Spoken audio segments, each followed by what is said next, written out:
Hello and welcome to Speaking Spirit, where we talk about all things spiritual. Your host, John Moore, is a shamanic practitioner and spiritual teacher.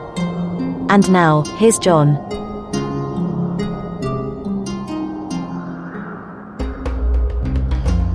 Hello everybody, wherever you happen to be in the world. As I record this episode of the podcast, it is a Sunday morning where I am, so I'll wish you a good morning, even though it could be any time of day that you're listening to this. And it's one of the cool things I love about technology and the internet and all of those wonderful things is that I can speak to people all over the world. I think the last count when I looked at my podcast statistics were 30 different countries people were listening to this from. So welcome wherever you're from and whatever time of day you're listening to this. And it makes me super happy to hear from people who've listened to this and just know that people are listening, and hopefully I do my best to offer useful tidbits and, things I've picked up along the way and things I've learned in my training and discoveries I've made and that sort of thing. And I hope it's extremely useful for you. Beyond just sort of pontificating or, this is, pardon me, this is how things go. By the way, I don't edit these, so if I cough a little bit or something, you get it raw. I feel like that's a little more authentic when I come to you without editing of any kind.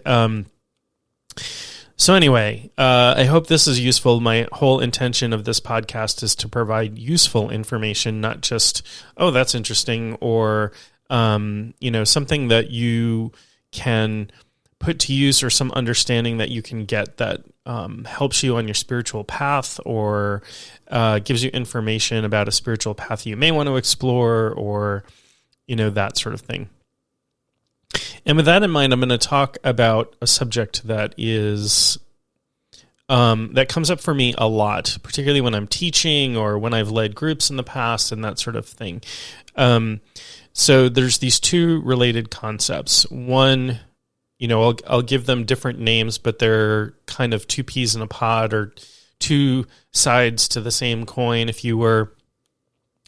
The one concept is this idea of toxic positivity, and that may sound a little strange to you, and you may never have heard that phrase before. And the other one is spiritual bypassing. And again, you may or may not have heard either one of those terms. And so I'm going to, as always, if I introduce something that may be new or a different concept, I'm going to define those terms. I'm going to define them from my understanding. Also, not because my definitions are correct, simply so you understand where I'm coming from. And you may have heard different definitions of these terms, and I'm not here to say that they're incorrect. I'm just here to say this is how I'm using them so you can understand them when I talk about them. So, we probably all have the understanding of toxic or really negative people in our life, right? We have people who, we've all encountered people who seem to live to complain about things. And, people that can really bring you down, can bring the energy of a room down. And, it's understandable why some people might try to flip to the other side and look at everything in a positive light. And there's a spiritual truth to that. There's a spiritual truth to the idea that people are on their own path and people are experiencing things for reasons unseen, and we're all evolving and all of those things. Where this kind of becomes a problem is, or not even kind of, where this is, there's a few places where positivity can become a problem, right?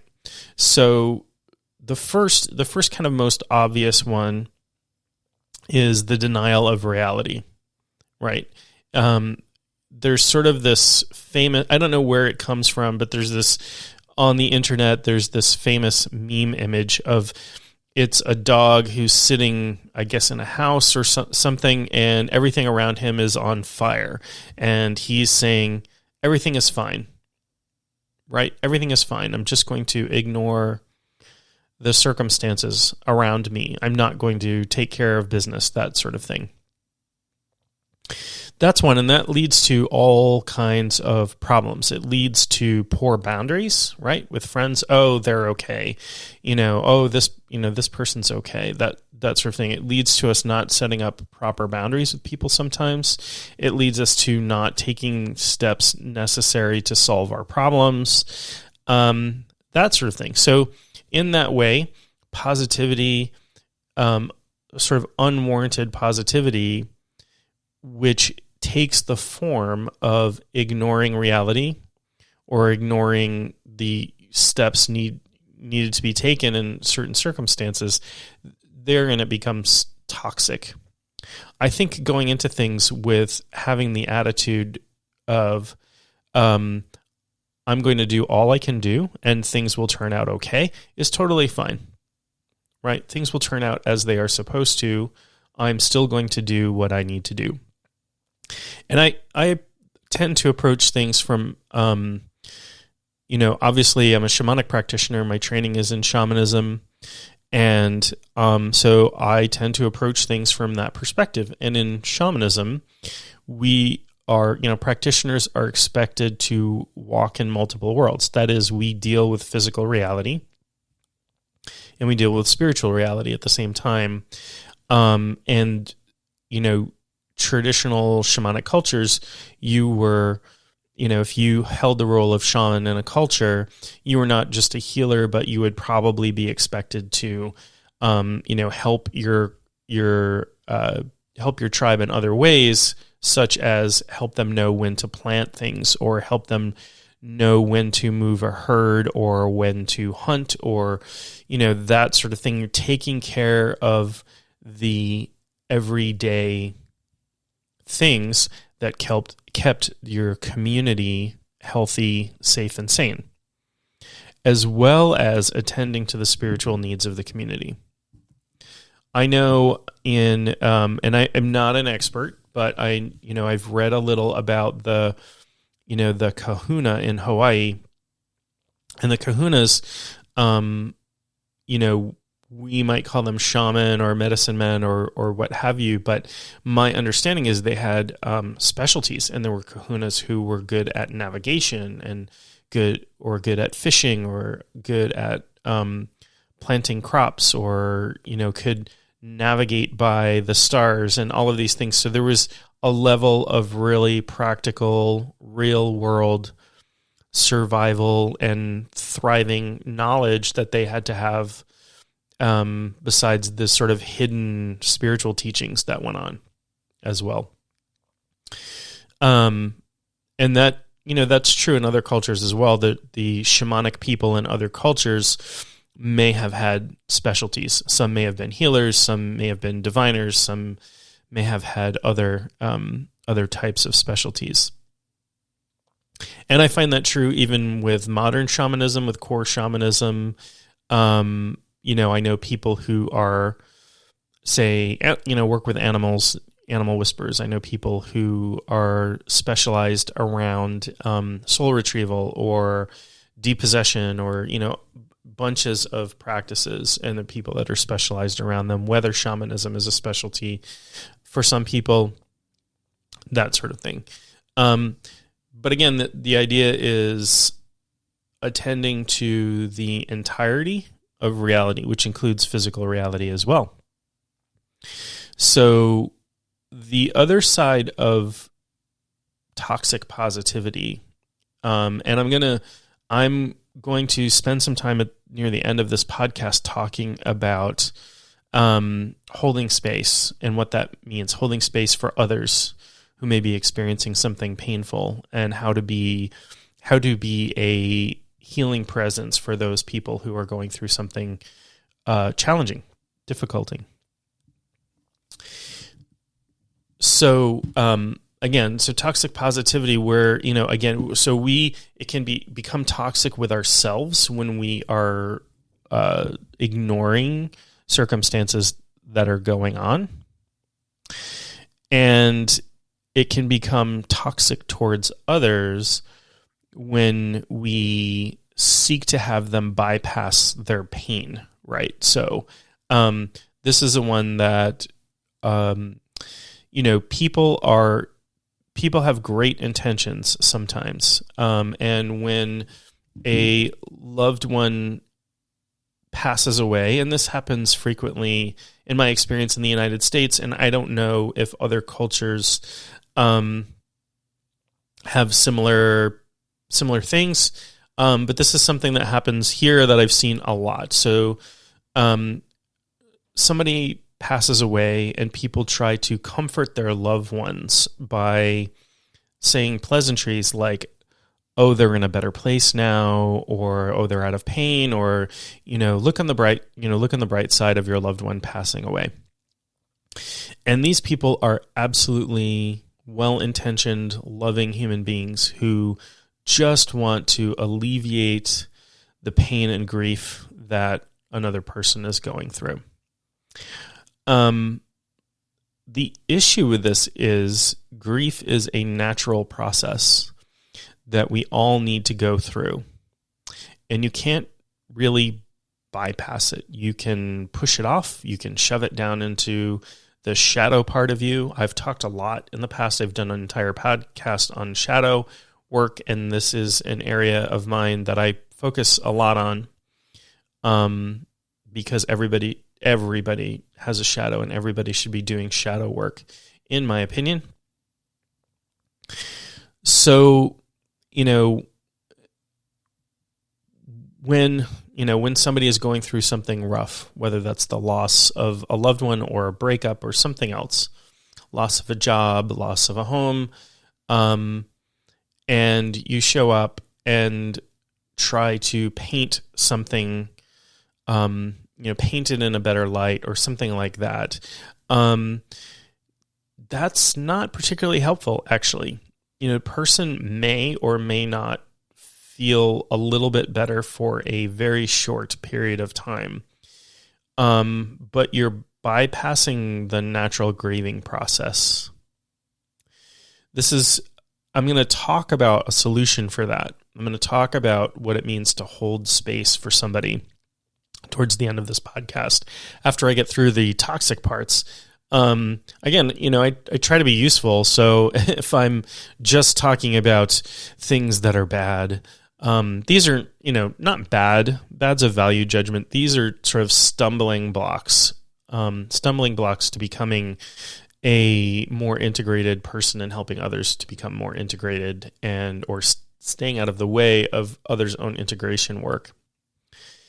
So, again, this is toxic. And I have,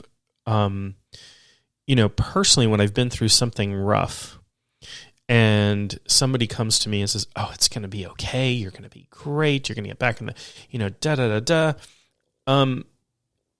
you're ignoring my pain. And I often have felt, I guess, resentful of that.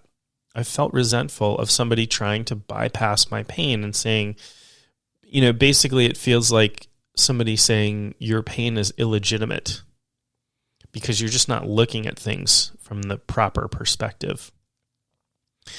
And that is that's a real judgment. It, in a subtle way, and as well-intentioned as that may be, in a subtle way, it's very shaming.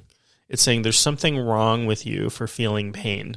It's something wrong with you for taking the death of a loved one so harshly. You should be looking at things from a different perspective, and then your pain will magically go away. It's not how it works. It's not how it has ever worked. It's not how it will ever work. So again, I'm going to talk about, towards the end, I'm going to talk about a solution for that, how you can show up for people, because, most people care about other human beings. And again, these can be very well-intentioned things that we're doing when we show up for somebody and say, oh, look on the bright side. You can have the best of intentions. I'm just here to alleviate this person's pain. I want them to feel better.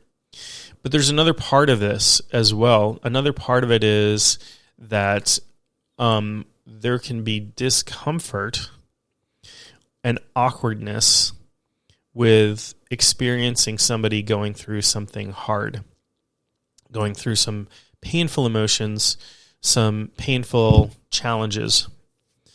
And so, maybe on an unconscious level, we want to avoid that. We want to avoid experiencing that because we're empathetic and we feel what other people are feeling, and it's painful to see somebody we care about going through something hard, going through something painful. We want to make it better. We want to fix things. I fall into that category. I'm a fixer. I love to fix things. It's a hard lesson for me. I want to jump in, make everybody feel better. It's been a real work. It's a work in progress for me to not rescue people from their feelings. And this comes up in teaching quite frequently when I'm teaching shamanism in particular. We sit in a circle, which is a sacred shape. And so we can see everybody, interact with everybody, and there's this sort of energetic connection that happens in a circle. That's a little hard to describe.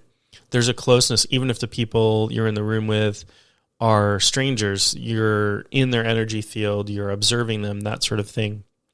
And sometimes people have some really hard emotions come up. Sometimes people break down and cry in circle or that sort of thing. And there's this urge because people there tend to be good people who want to be helping others and they're spiritually conscious and all of these things. There's this urge to rescue them from their feelings. And at the beginning of any sort of training circle, we always tell people when somebody has these tough feelings come up or somebody gets emotional or they start crying or whatever, it is not your job to rescue them. There's a number of reasons for that. One is people are fully capable of rescuing themselves. And we go from that assumption that everybody has sovereignty, including emotional sovereignty over themselves. Another reason is exactly what I'm talking about. We're not wanting people to bypass these feelings that are coming up. They're coming up for a reason. Whether it's some old trauma or just something else. This stuff that's been stored in our body, mind, and spirit for so long wants to come up and be expressed. And we should let that. We should honor it. We should allow it. We should allow people to melt down. Obviously, we don't allow people to harm themselves. We make sure people are in an okay condition to drive when they leave, or are grounded and integrated before they head home. And that's a safety issue more than anything else. We don't want people having an emotional breakdown and hopping in their car and getting into an accident or harming themselves in some other way, or that sort of thing. But that's not bypassing. It's not that's just a safety issue.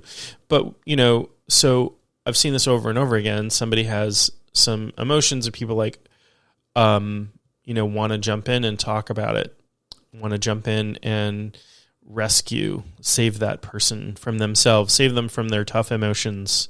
No, you're supposed to feel those.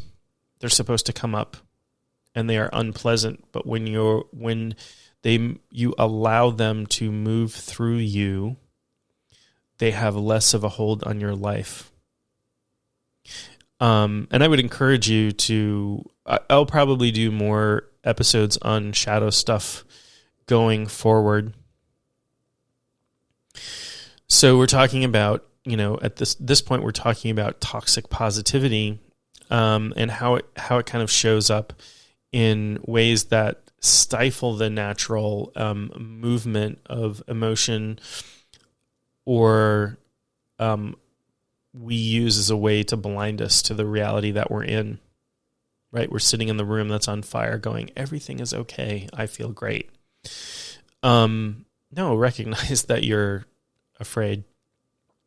And I remember, a few years ago, obviously before the pandemic, I was hosting meetups in the area for a group called Spiritually Conscious Professionals. And we, they were basically open to anyone who had any sort of spiritual consciousness or spiritually curious or, that sort of thing. And we had people from all walks of life and all different types of spirituality show up. We had people who were Christian ministers, who were counseling ministers. We had people who were acupuncturists and practiced, Taoism, and we had people who were, Reiki practitioners or shamanic practitioners or what have you.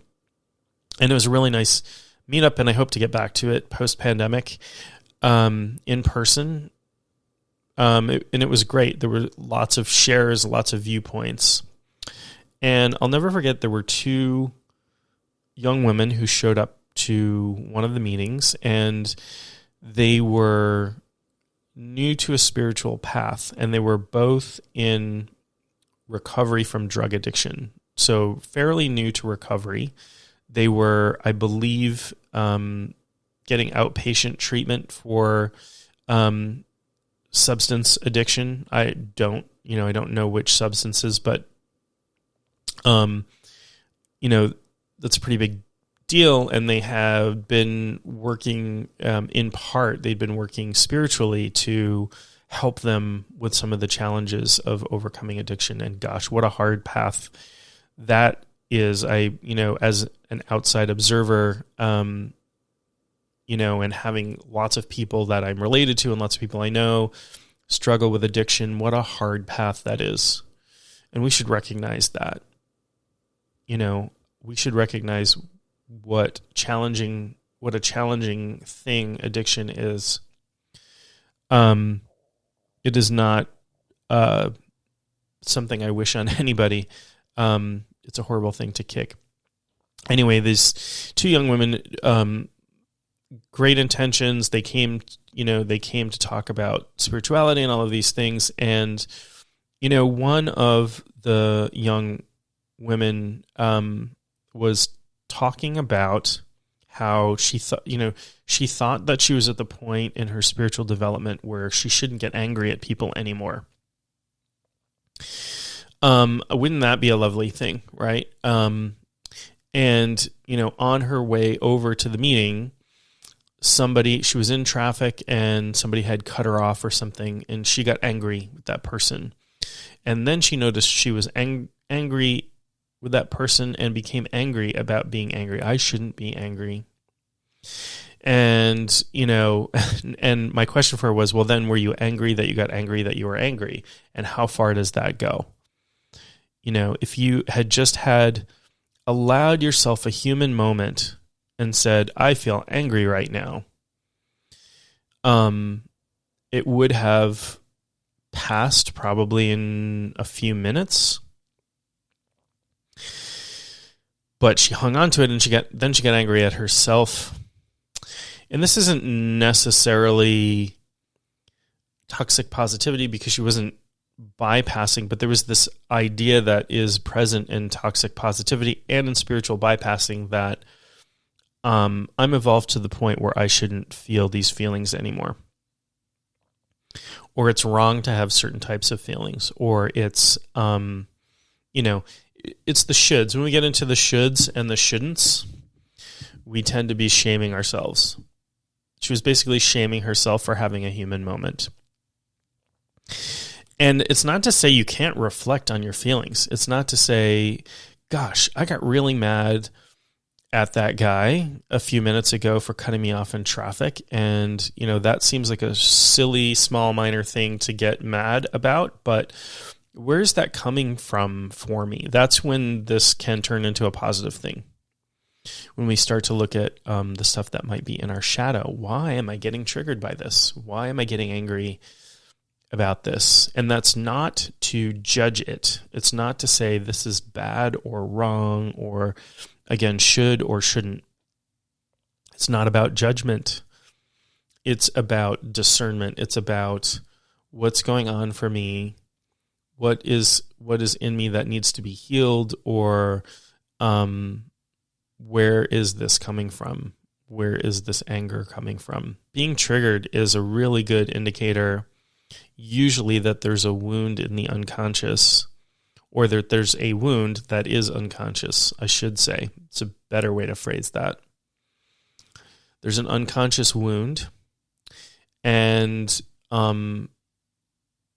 from talking about shadow stuff and shadow work, we know that healing and integration is really about casting a light on the stuff that's in our shadow.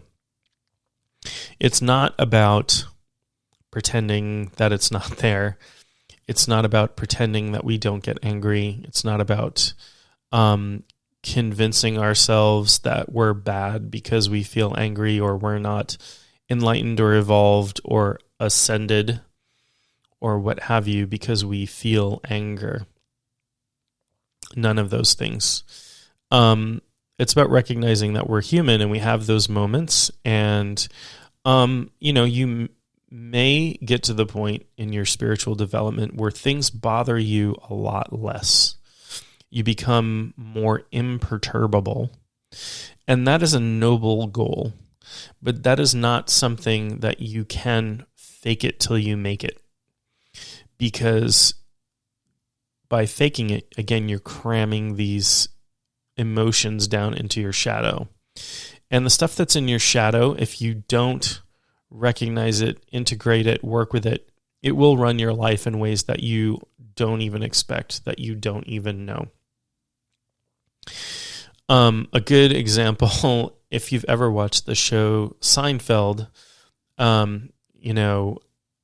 there's an episode where the character George's father has this little phrase that he repeats, serenity now. He's just serenity now, but he's getting angrier and angrier, and he's, instead of calming himself, he's screaming it, right? And, it's a joke, it's meant to be funny because here's this guy screaming serenity now as he's getting completely outraged. But it's, if you honor your feelings and you look at them from a non-judgmental perspective,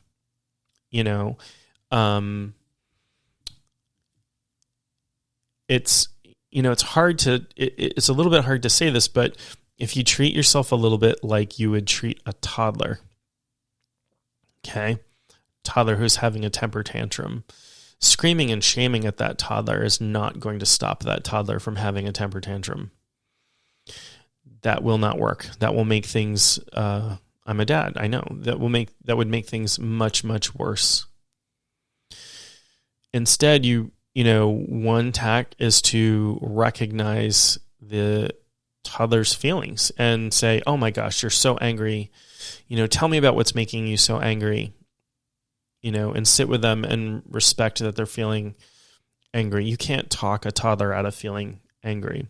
So there are parts of us, there are parts of us inside that are childish as well, parts that may never have grown up, and that's fine. We've all heard of the inner child and all of that sort of thing, and a lot of our emotion comes from there. Some of it comes from childhood wounding or other traumatic experiences, and you can't yell at or shame yourself or, convince yourself that stuff doesn't exist. But you can honor it and you can work with it, and it will have less of a grasp on your life. I'm not saying you'll feel emotions less. I'm saying you'll have fewer unconscious responses. You'll be less reactive, maybe. You'll feel better. You might have less depression. You might feel healthier from not suppressing constantly. I know I do. I know, for years and years, I repressed a whole lot of stuff, decades actually. And, my own story is, I come from a background of trauma, serious childhood trauma. I come from a family where there was domestic abuse and child abuse and substance abuse, and the word abuse happens a lot. And I bypassed that for decades because it was so painful. It was so painful to look at. It was painful to express my feelings. And that came to a head with a real health crisis, actually. And that's what got me to sort of to come into shamanism as a way to heal myself. I will fully admit that I came to shamanism from a 100% selfish perspective, that I just wanted some self-healing. But those floodgates opened and I was not in control. And it was, it was a extremely uncontrolled mess. My life became a mess. And as a dad, I was, not always the best dad I could be. I never abused my children or anything like that, but I just couldn't be present for them because I couldn't be present with myself. I couldn't, I was lost. I went through a crisis. And, in allowing myself to move through that and working with my shadow material and all of those things, I really did take better control of my life. I really did get a grip on things, and I really did become the father I wanted to be and have the relationship with my daughters. I'm so close with my daughters, very, very close with my daughters. And, I treasure nothing more than my relationship with them.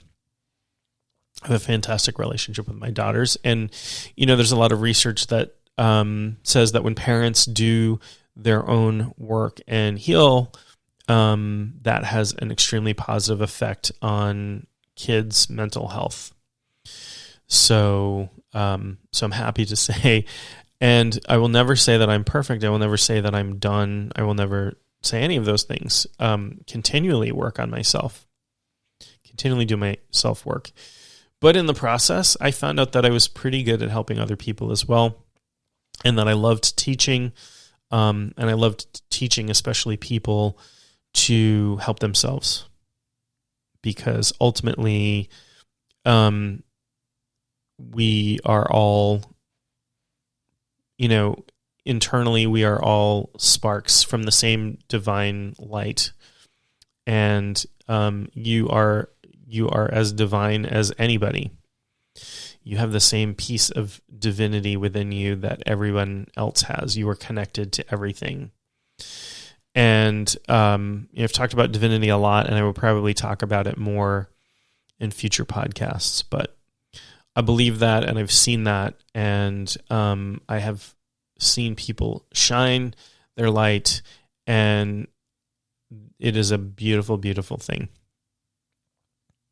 So anyway, toxic positivity, I've talked a lot about that, and I want to talk a little bit about spiritual bypassing, which is another kind of aspect of the same phenomena, I guess. So when we talk about spiritual bypassing, we're talking about people who are, again, they're using spirituality to bypass, and I realize I'm using the term to define the term, but I'll get better with this. I promise I'll narrow it down a little bit more. They're using spirituality to ignore their feelings, to bypass boundaries, to, again, it's just like with toxic positivity. They're sitting in the burning room going, everything is fine. This is what was meant to be. I am ascended. And again, with the story with the young woman who came to my meetup, and she was angry at herself for getting angry. What she was doing was she was attempting unsuccessfully to spiritually bypass her anger, to say, I am at a level of spirit now where I don't have human emotions. I haven't met too many people that have completely bypassed spiritual, use spiritual means to completely bypass human emotion. And I haven't met too many people. I think the exact number of people I've met is 0. And I have met all kinds of people. I have spent time with Tibetan Buddhist monks and lots of New Age people, and met hundreds of shamanic practitioners and energy workers and all kinds of people. And yeah, I mean, there's a fair amount of people who are, have declared themselves enlightened or ascended or what have you. And I'm not gonna speak to that too much. I think there are people who have, an abiding consciousness of their non-dual nature. I think there are people who've gotten there.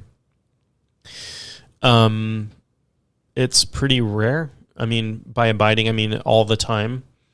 I think lots and lots of people have these glimpses of their connection to everything. I certainly get them. But it's a hard place to abide in because we all have egos, and we all have identified with, to some degree, with a body and with a name and with labels. I'm a dad, I'm a shamanic practitioner, I'm an American, I'm this, I'm that. And, part of the work that I do spiritually is to spend some time disidentifying with those labels, roles, and ideas. However, I still got to come back into waking reality and,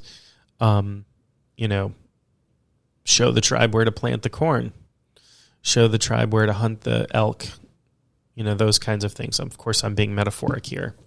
Although I do live next to a farm where they grow corn, I do not show them where to grow it, and I don't hunt elk. But being metaphoric, I still have to walk in both worlds. I still have to, take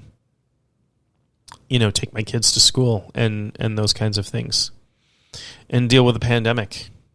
I just got my first vaccine shot, and I'm looking forward to getting my second one so that I can start to have gatherings again with other people who have been vaccinated. As spiritual as I am and into spiritual healing as I am, I still trust the science. I still trust medicine. I still go to the doctor. All of those things. I don't spiritually bypass that. So I think, what happens, and this is something I've spoken about before as well, is that when you are doing spiritual development, I'm speaking in a very broad term here. You're developing your astral body. And again, I'm speaking in a very broad term as well here, because you could be doing all kinds of things. You could be developing your physical body using yoga asanas. You could be developing your etheric body by, meditating on chakras and doing cleansing and, that sort of thing. But when you do these things, and when you gain knowledge, and when you practice and you meditate and you pray and you make offerings and all, any of these things that you do that are spiritual, that offer spiritual development, you are developing your astral body, right? Your, what we might call your soul body, you're developing that. And it's, not developing like you're building muscles on it, because it is a formless thing.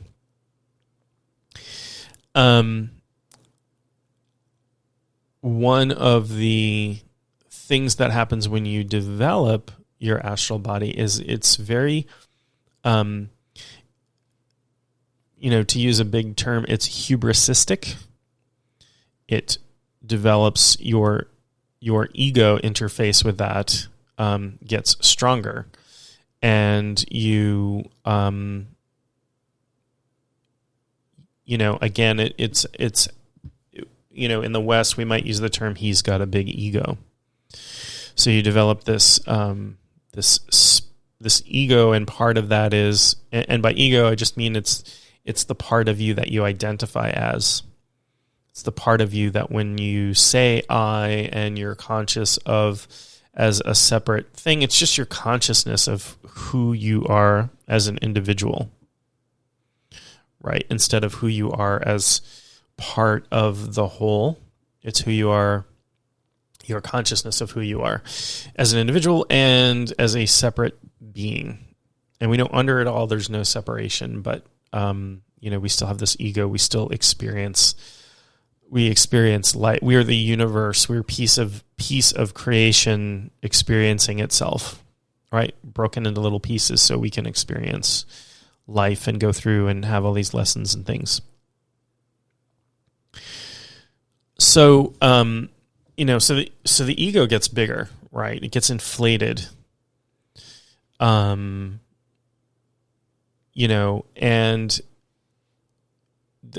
again, it's not necessarily a judgment, but it can really hinder people, and it can become dangerous. And we've seen this over and over again with spiritual leaders who develop a following, and they wind up, in abusive relationships somehow. Could be sexual abuse, could be financial abuse, could be physical abuse, could be abuse of sovereignty and boundaries, right?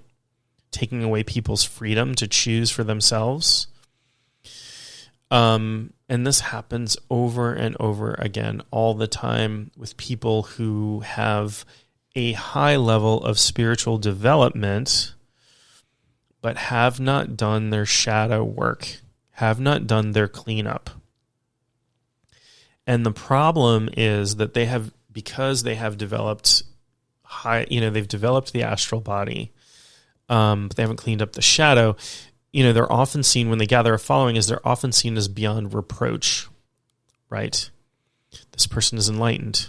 They're ascended. They're a master. They channel the old gods, or, what have you. They're seen as infallible. They're seen as perfect. They're seen as beyond reproach. Nothing they do is wrong. And unfortunately, that's how a lot of these people get away with abuses for a really, really long period of time. Sometimes.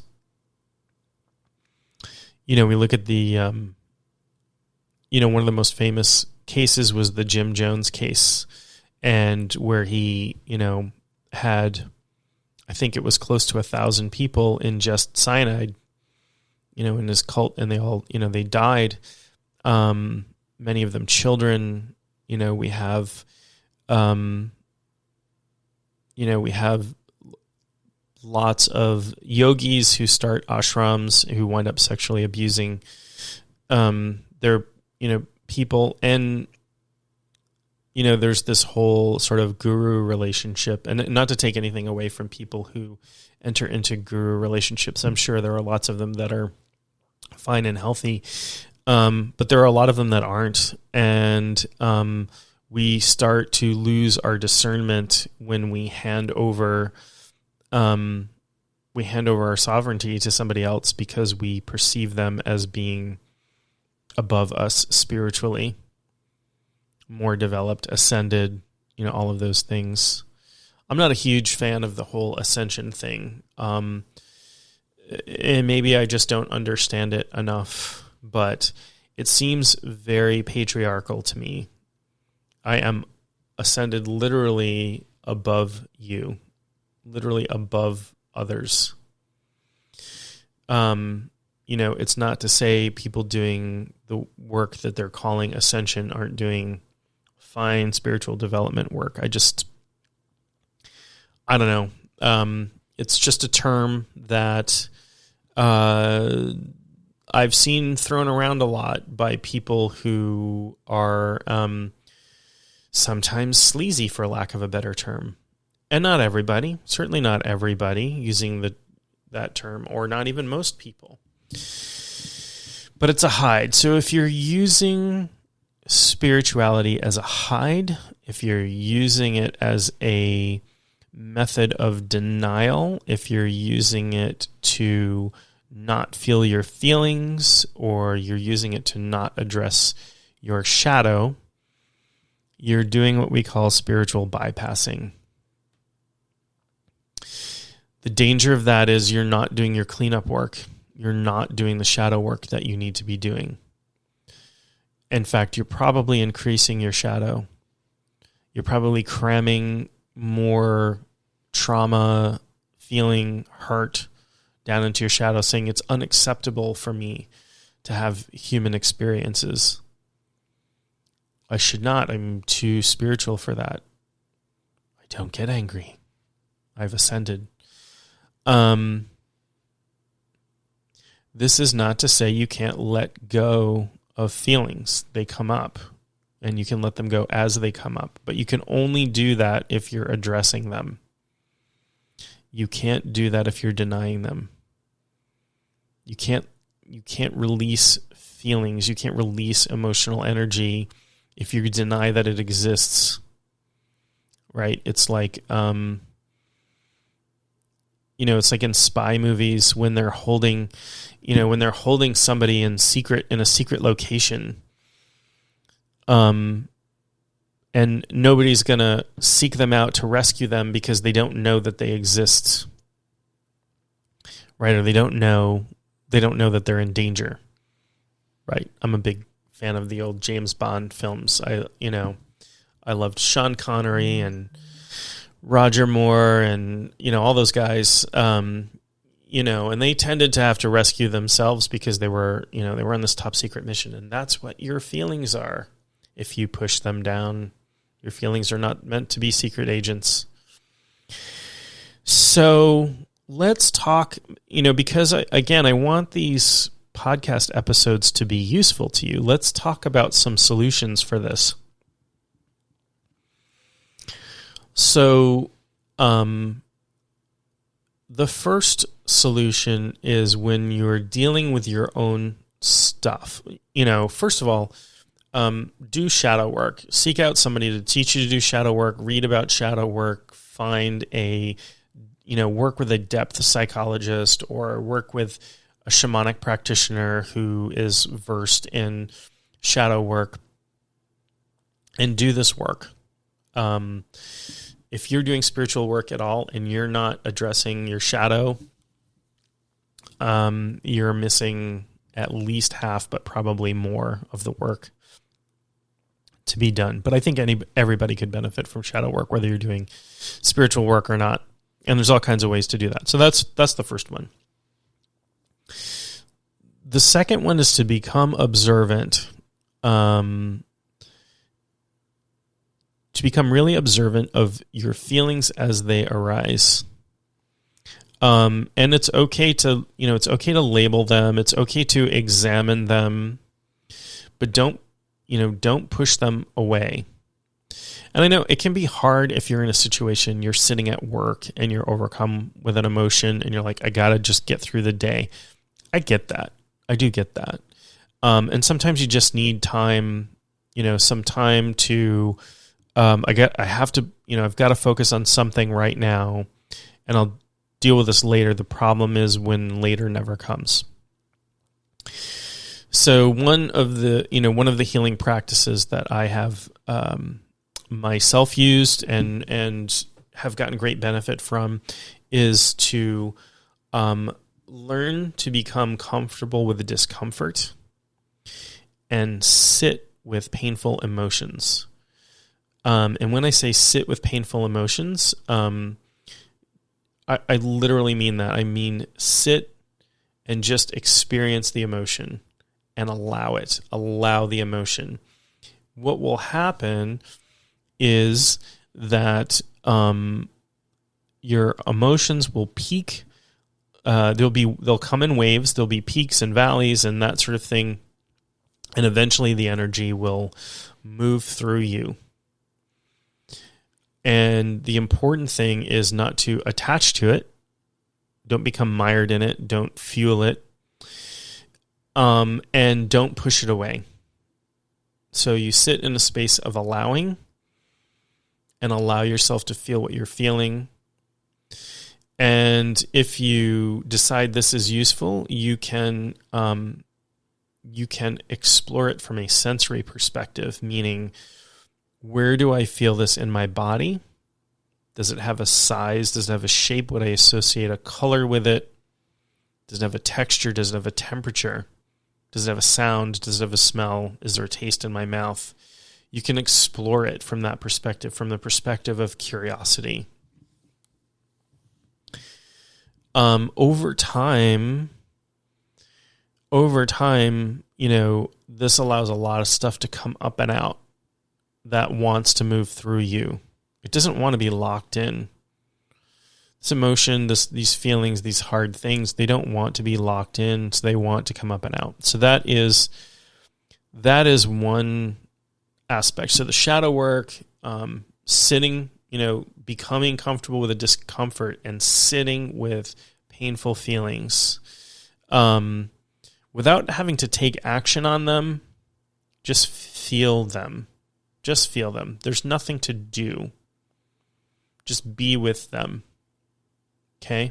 And the third piece is learning to hold space with others.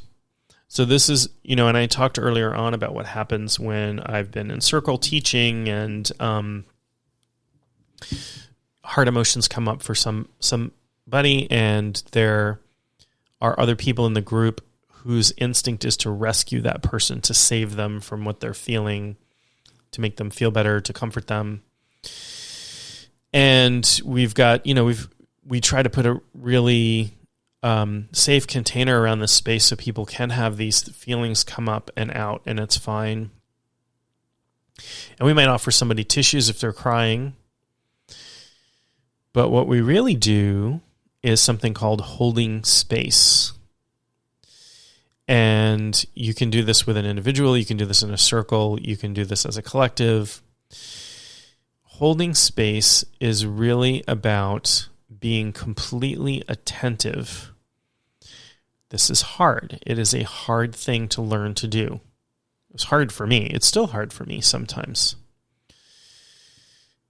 You sit with empathy and total attentiveness to this other person, and you become a sacred witness to their feelings. And trust me when I say there is something immensely healing about that. So you sit without judgment. This is good, this is bad. This is, should, shouldn't, all of those things. You sit without judgment, or stand, or whatever. It doesn't have to be sitting. I'm just thinking in my brain, I'm picturing, sitting in circle with people who are going through tough emotions. We don't run to their rescue. We don't offer them personal stories about ourselves. This is a big one. Oh, I had the same thing happen to me and blah, blah, blah. No, it's not about you. It is about them. It is about you being a sacred witness to their pain. And by doing that, about creating that container for them for this pain, the pain will resolve. It will on its own. But not only that, you're empowering this person by recognizing their sovereignty, by recognizing their personal boundaries. Your job is to sit there and feel all of the awkwardness that there is.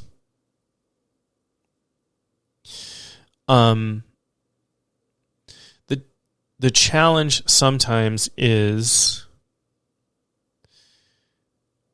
what to say, if anything. Right, what to say to this person so that I'm not trampling on their sovereignty. So oftentimes the answer to that is nothing. Say nothing. Just sit and allow them to experience whatever's coming up. You can be encouraging. Sometimes I've had clients who've gone through some emotion and apologized for having some emotion. I'm sorry that I'm crying, or whatever. And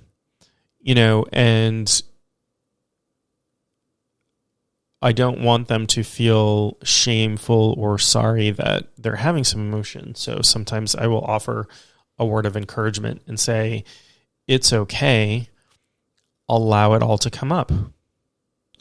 Or it's okay, let's just sit with it. What frequently happens with fixers, and again, I'm a fixer, I have this instinct, is that we'll often jump into advice for somebody who's going through something. And that's not necessarily helpful, because I'm having an emotional moment.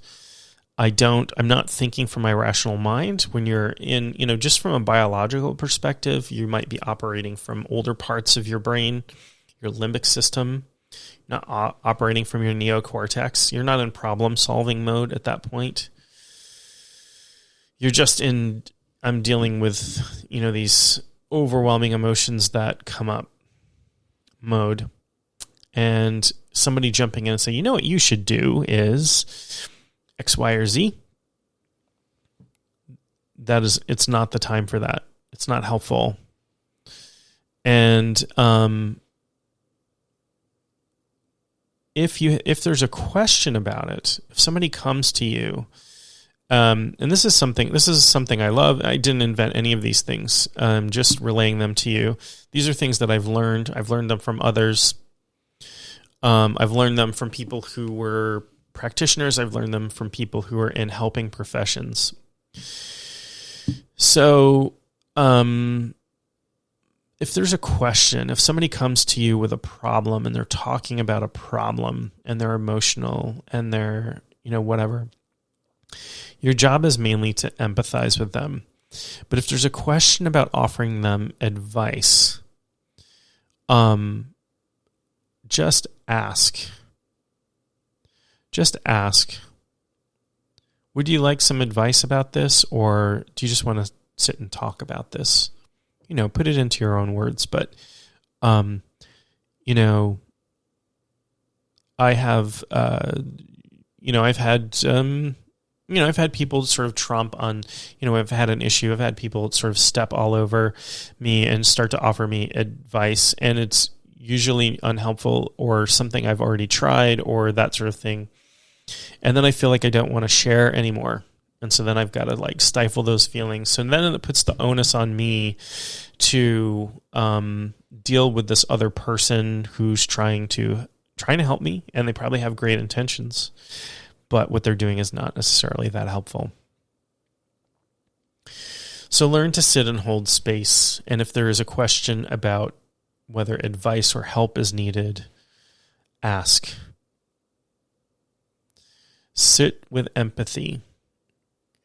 It's okay to empathize with people. So, just one small example from my life. My daughter, both of my daughters are very smart. They do really well in school. And I have one daughter who tends to be really hard on herself when it comes to grades. And, she got a grade she didn't like on a test at one point. And she came to me in tears, and it was just, she was a bit of a mess. She's very emotional about this. And, she just starts talking, well, these questions on the test, we didn't study this material and the teacher never covered it in class and this and that. And so instead of jumping in and trying to say, immediately trying to say, oh, it's going to be okay, or, whatever, I did enter into her world a little bit and I go, man, that really sucks. I hate it when teachers do that. I hate it when teachers put stuff on tests. How can they put something on a test that you never studied in class?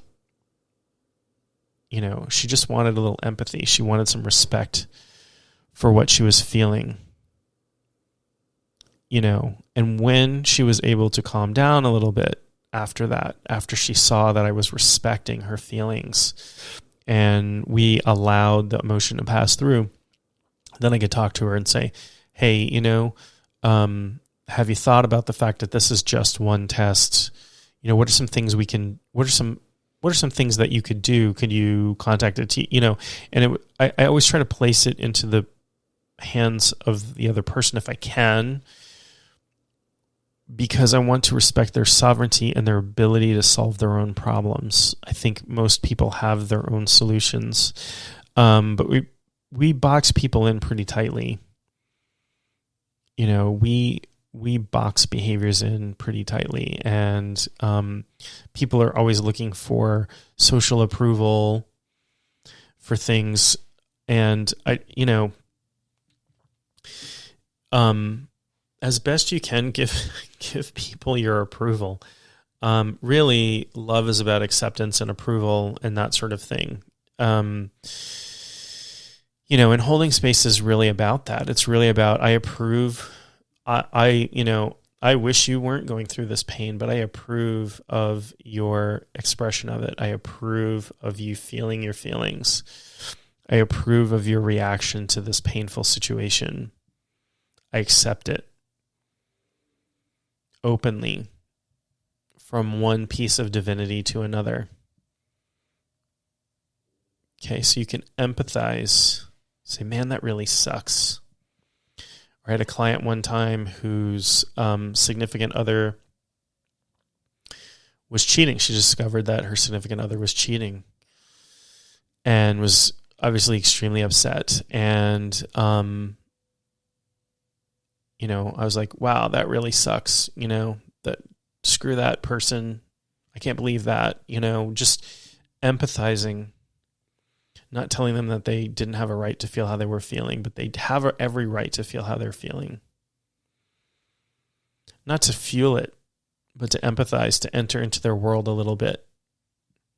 Without getting sucked in, it's important to maintain good boundaries, but to be 100% present for that person, to be receptive, to be in that divine feminine state of complete receptivity, acceptance, love.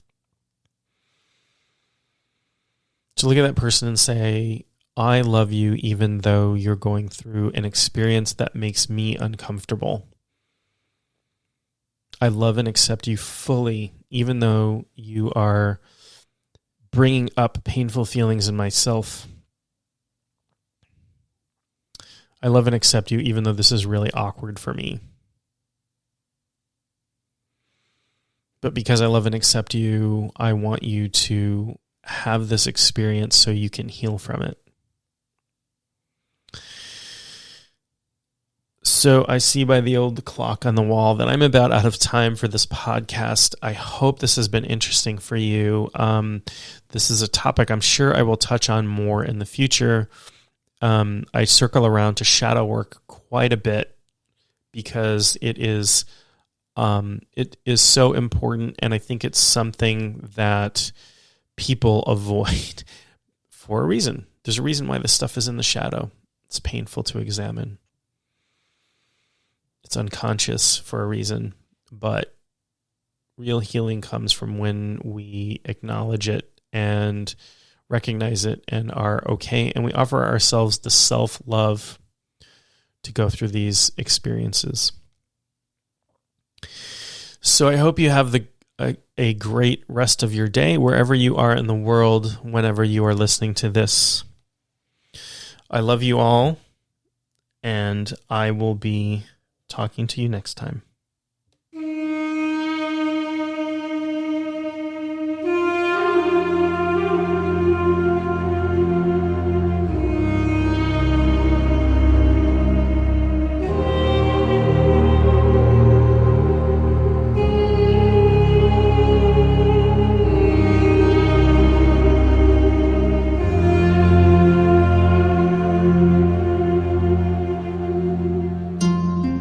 You have been listening to Speaking Spirit with your host, John Moore. For more info or to contact John, go to mainshaman.com. That's maineshaman.com.